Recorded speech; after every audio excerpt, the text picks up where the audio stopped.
अस्सलाम वालेकुम dear student. तो अब हम डिस्कस करते हैं एक्सरसाइज 10.1 क्वेश्चन नंबर 7। जमीन plan a circular pizza using 20 regular 20 gon tiles with a 6 foot apothem find the total area. तो इस क्वेश्चन में कह रहे हैं कि ज़मीन ने एक सर्कुलर पिज़्ज़ा जो है वो प्लान किया है, सर्कुलर। लेकिन उस पिज़्ज़े की जो हर एक पोर्शन है, वैसे अगर आप नॉर्मल देखें तो पिज़्ज़े की जो इंटरनल पोर्शन होती है वो हमारे पास एक ट्रायंगल टाइप की होती है।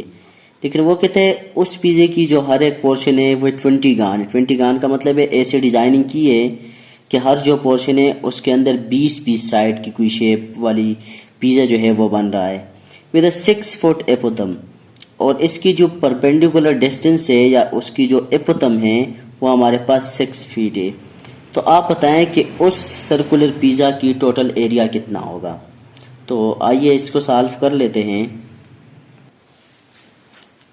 तो सबसे पहली जो बात है कि हमारे पास जो शेप गिवन है ये है एक्सरसाइज 10.1 और ये हम डिस्कस कर रहे हैं क्वेश्चन नंबर 7। तो इस केस में जो हमारे पास शेप गिवन है वो हमारे पास है 20 गान का मतलब ऐसा शेप होगा जिसके 20 साइड होते हैं तो उसको 20 गान बोलते हैं। ये भी एक पुलीगान है, मल्टी टाइप की शेप है, ठीक है। इसके बाद जो हमारे पास एपोथम इस केस में गिवन है, एपोथम ए, वो हमारे पास है 6 फुट। आपको पता है एरिया फाइंड करने के लिए 3 चीज़ें चाहिए होती है, एक तो शेप का पता हो, एक एपोथम का पता हो, और जो थर्ड चीज़ है वो हमें पता हो साइड लेंथ की, एस की। तो इस केस में हमारे पास साइड लेंथ जो है वो अननोन है। तो सबसे पहले हम सॉल्व करेंगे साइड लेंथ को और इसके बाद हम मज़ीद बढ़ेंगे नेक्स्ट अपने एरिया की तरफ। तो साइड लेंथ फाइंड करने के लिए हम एक ट्रायंगल कंस्ट्रक्ट करेंगे। तो ये हमारे पास एक ट्रायंगल कंस्ट्रक्ट हो गई। इसको ए का नाम दे देते हैं, इसको बी का नाम दे देते हैं और इसको सी का नाम दे देते हैं। यहाँ से एक परपेंडिकुलर डिस्टेंस हम ड्रा करेंगे इस पॉइंट पर, इसको हम नाम दे देते हैं डी का। अब अगर आप देख ले तो उन्होंने कहा है कि एपोथम गिवन है, तो इसका मतलब ये जो सी डी लेंथ है ये हमारे पास 6 फीट है। ये क्वेश्चन में ही बताया हुआ है और वो पूछ रहे हैं कि आप एरिया फाइंड करो। तो इस ट्रायंगल में हमें ए बी जो लेंथ है ये चाहिए।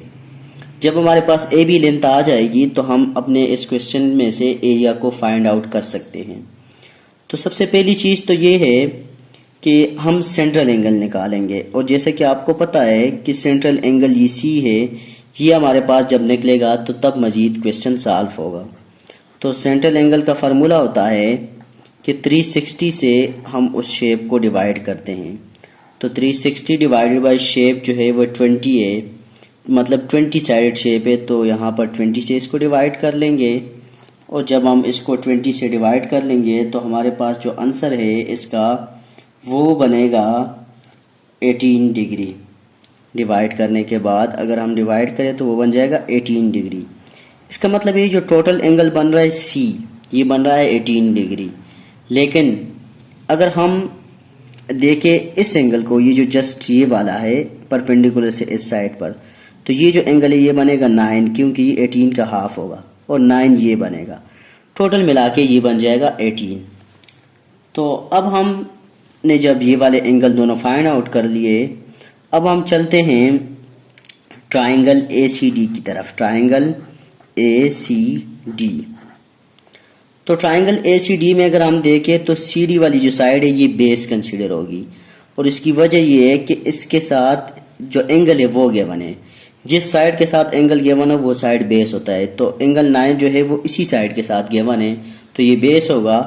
ये 90 है तो ये ए सी ऑटोमेटिकली हाइप आ जाएगा, और ये जो ए डी है ये हमारे पास परपेंडिकुलर आ जाएगा। मैं थोड़ा सा इसको लिख लेता हूँ, परपेंडिकुलर, ये हाइप आ जाएगा, और दिस इज कॉल्ड बेस, ये बेस आ जाएगा। तो हम काज का फार्मूला लगा लेते हैं। सबसे पहले हम काज 9 डिग्री इज इक्वल टू, काज होता है बेस बाय हाइप, तो बेस हमारे पास है सी डी और हाइप हमारे पास है ए सी। तो अब इसको सिंप्लीफाई कर लेते हैं। हमें चाहिए ए सी की वैल्यू, तो AC is equal to CD, इसको इधर नीचे डिवाइड कर लेते हैं, cos 9 डिग्री। तो AC is equal to CD की वैल्यू जो है वो तो ऑलरेडी गिवन है क्वेश्चन में, और वो हमारे पास है 6 फुट। तो इसकी जगह 6 फुट कर लेते हैं, डिवाइडेड बाय cos 9 को अगर आप कैलकुलेटर से कैलकुलेट करें और उसकी वैल्यू निकालें तो ये तकरीबन बन रही है 0.99। तो इन दोनों को अगर आप डिवाइड करके चेक करें तो जो AC लेंथ है हाइप बेसिकली वो हमारे पास निकल आएगी, और वो हमारे पास आएगी अगर आप इन दोनों वैल्यू को आपस में डिवाइड करें 6.06 फुट हमारे पास AC जो लेंथ है वो आ जाएगी। अब हमें AC लेंथ रिक्वायर्ड नहीं है, हमें चाहिए AB लेंथ। लेकिन AB लेंथ तब फाइंड हो जाएगा जब AC फाइंड हो जाएगा, तो फिर हम अगेन यूज़ करके हम AD लेंथ जो है वो फाइंड आउट कर सकते हैं। तो अब हम नेक्स्ट फाइंड करेंगे AD लेंथ। तो AD लेंथ फाइंड करने के लिए हम इसी ट्रायंगल के ऊपर साइन का फार्मूला लगा लेते हैं। साइन 9 डिग्री, 9 डिग्री इसलिए कि ये वाला एंगल 9 है, और साइन 9 आप लोगों को पता है कि साइन की जो वैल्यू होती है वो होती है base by hype, sorry perpendicular divided by hype. तो परपेंडिकुलर इस केस में है AD और हाइप इस केस में है AC। अब आपको पता है कि हमें AD की वैल्यू चाहिए, तो जो AD की वैल्यू है वो हो जाएगी AD is equal to sine 9 multiply by AC।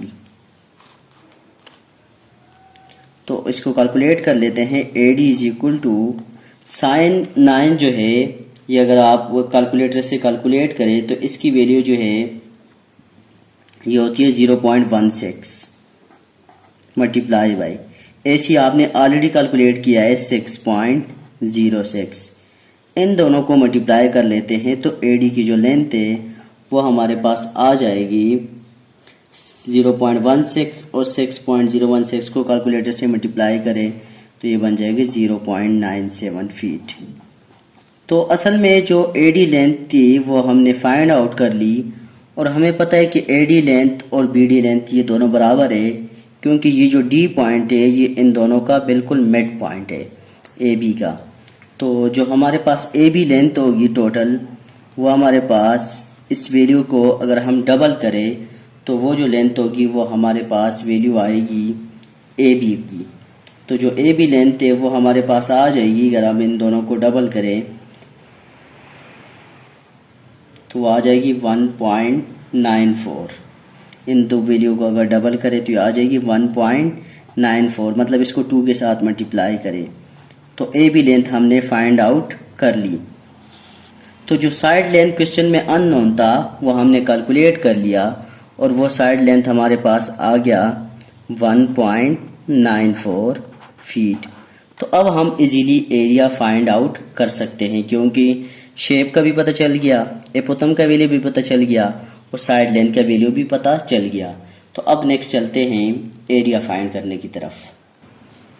तो जो एरिया फाइंड करने का फार्मूला होता है वो होता है area is equal to 1/2 A multiply by N multiply by S, मतलब आप आंसर ही समझे। A is equal to 1/2, A की वैल्यू 6 है तो इसकी जगह 6 पुट कर लेते हैं। N इज 20 गॉन का मतलब ये 20 साइड शेप है, मल्टीप्लाई बाय S जो है साइड लेंथ वो हमने कैलकुलेट कर ली, वो 1.94 है। अगर आप बाय यूजिंग कैलकुलेटर इन 6 और 20 को मल्टीप्लाई करें, फिर उसको 1.94 से मल्टीप्लाई करें,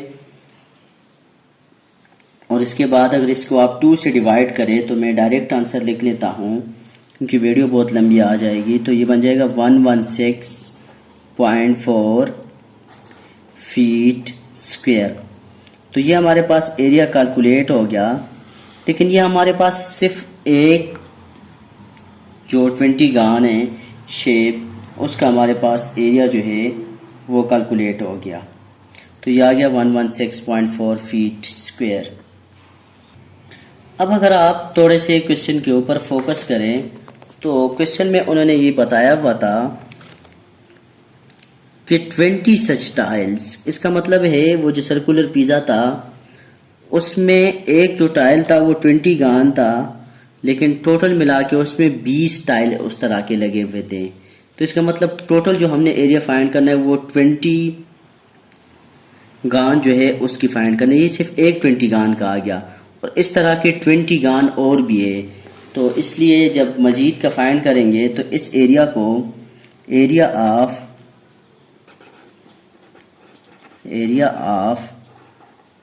20 टाइल लिख ले या 20 गान लिख ले, या इसको आप टोटल एरिया भी कह सकते हैं, टोटल एरिया ही लिख ले, इज इक्वल टू इसको आप लिख ले 20 के साथ। अब हम इसको मल्टीप्लाई करेंगे तो बाय यूजिंग कैलकुलेटर में इसको मल्टीप्लाई कर लेता हूँ। 20 मल्टीप्लाई बाय 116.4, तो जब मल्टीप्लाई कर लेते हैं जो टोटल एरिया आ जाएगा तो वो आ जाएगा हमारे पास 2328 फीट स्क्वायर। तो ये हमारे पास टोटल एरिया जो है वो कैलकुलेट हो गया। इसके साथ हमारा क्वेश्चन नंबर 7 कंप्लीट हो गया। मज़ीद वीडियो के लिए आप हमारे चैनल को सब्सक्राइब करें, बेल आइकन का बटन ज़रूर दबाएं ताकि आने वाली कोई भी वीडियो आपसे मिस ना हो जाए। तब तक के लिए थैंक यू, अल्लाह हाफ़िज़।